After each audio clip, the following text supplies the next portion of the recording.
What's up, folks? Matt here with Texas Edge Home Inspections. I'm on a new construction house today, and I want to talk to you about your AC drain lines. Let me take you in for a closer look so you can see what I'm talking about. But before I do that, there is a primary drain line and a secondary AC drain line. Okay, the primary drain line is obviously primary. It catches the condensation first, and it's gonna take it down to a PTrap underneath your sink. At least that's how it's gonna be on new construction builds. I'm gonna take you inside the house. I'm gonna show you that in a second.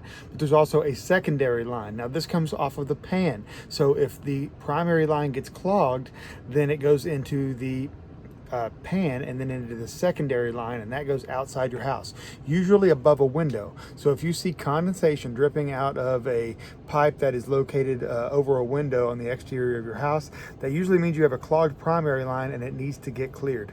Let me show you.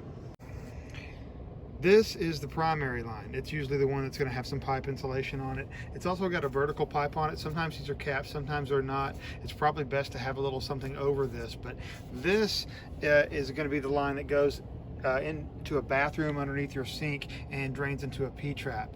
It's good every so often, maybe about twice a year, to pour just a little bit of bleach inside this line, and that keeps algae and things from collecting inside this line and keeps it from getting clogged.